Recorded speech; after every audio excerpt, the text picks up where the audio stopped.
Talk about something that's really hard, I think, to talk about today, and that was that tough loss. The Bears playing the Vikings. What did you say? I stayed up late for this. I did too. Early bedtime. Well, maybe I got it early. Well, but still, yeah. I mean, to see them go down like this was really tough. 3 points, to lose by 3 points, especially it was really after tough. The way we started that game, as we bring in Lou Canellis. Lou, have you get any sleep or feeling any better about this loss? Maybe we're not 12, 14 hours later. No, I don't feel any better, and I have not gotten much sleep either. I've been thinking about it all day, Brian and Tia. It's aggravating. It's upsetting. It was something that we wish we could have back because I thought this Bears team would get off to a better start than what we saw last night. They got off to a terrific start. I take that back with that first drive. 15 plays, scripted, typically what happens when a coach gets his team ready for a game, and the Bears looked like they had followed the script to perfection with Caleb Williams completing his first 10 passes. But after that, man, it just went downhill. It went downhill very quickly. Obviously, we don't want to panic after one game. No, you can't panic. Do we need to be concerned that J.J. McCarthy looked better than Caleb Williams, especially? I mean, that's his first career start. And, for Caleb, this is start number 18. Yeah, you know what? You bring up a good point. J.J. McCarthy looked really good there in the fourth quarter, leading the Vikings to 3 touchdowns in that comeback after they were down 17-6 in that final period. But I've been screaming this from the mountaintop, and I'll continue to scream about it until we get through 4, 5, 6 games. We need to be patient with Caleb. He has a new head coach. He has a new offensive scheme. He has a new interior to his offensive line. He has new expectations from his head coach, the way he plays the quarterback position. Caleb Williams, in high school, out of the D.C. area, at Oklahoma, out of USC, played most of his snaps, from the shotgun. Under Ben Johnson, he has been asked to play most of his snaps under center, allowing himself to use the play-action pass more to his effectiveness. And it's going to take time. I mean, listen, they went up against the Minnesota defense last night that's pretty darn good. I understand that Ben Johnson, over the last couple of years when he was offensive coordinator in Detroit, had more success against the Brian Flores Vikings defense than any other coach in football. But they made a few changes on defense. They went out and made a couple of acquisitions on their defensive line, and I thought that they did a terrific job there in the second half. That's not to take Caleb off the hook. I think Caleb will tell you first and foremost that he had a number of bad throws. I mean, his accuracy was an issue last night. He was off, and not just off by a couple of feet. He was off by a mile with some of those throws. He was the most inaccurate passer in the NFL in week 1. So he's got a lot to work on, but it's not going to happen overnight. No, Tyson Bagent is not going to start the game against Detroit, even though Ben Johnson will talk to the media at 4 o'clock today. I do not 100% expect him to say there'll be a quarterback change. But Caleb Williams needs to get better. And he's not the only one. The running game was non-existent. I thought the offensive line could have played much better. 12 penalties for 127 yards.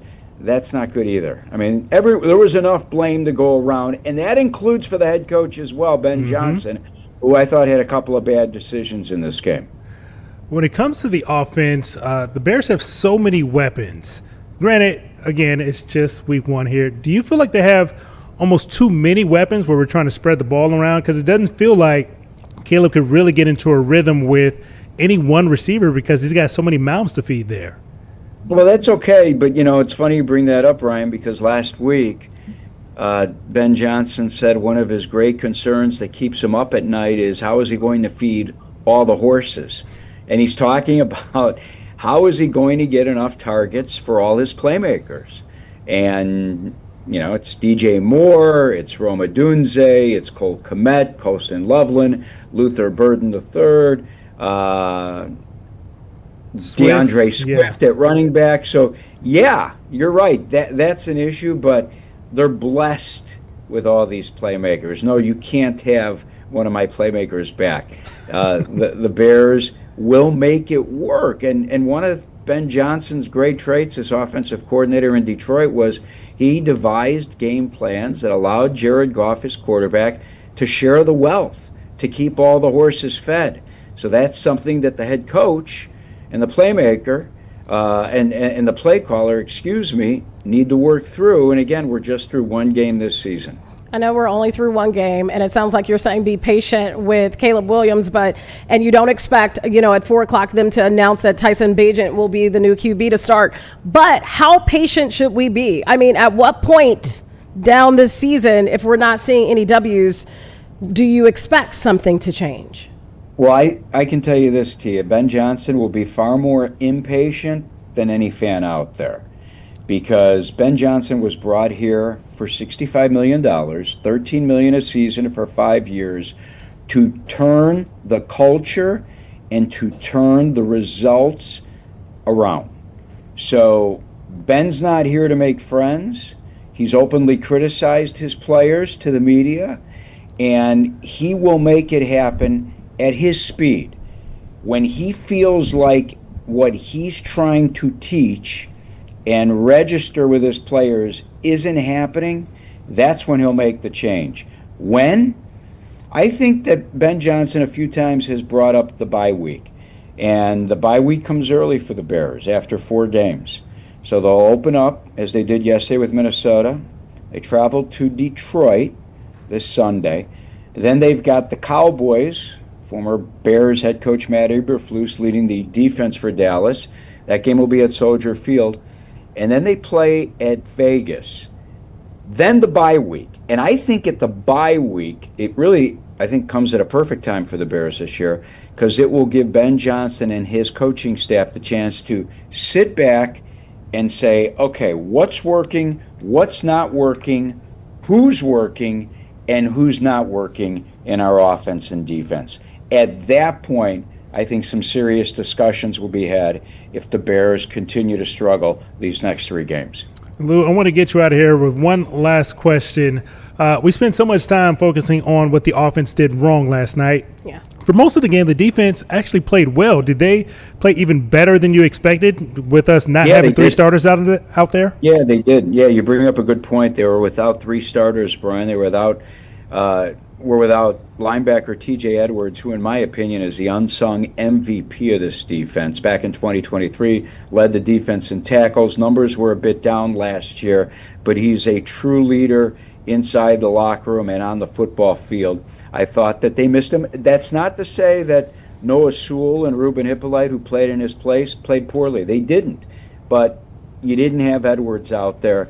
And again, I think he is an MVP on this defense. They are also without Jalen Johnson, who typically has had great success against Justin Jefferson, the wide receiver for the Vikings. Jefferson didn't go off. He was out in check. Yeah. So and Nashawn Wright had the pick 6. So I thought the secondary played well. They were without Kyler Gordon as well. So the guys that missed the game, they were missed, but their fill-ins, the guys who replaced them in the lineup, I actually thought played well. For the most part, I was happy with the way the Bears defense played.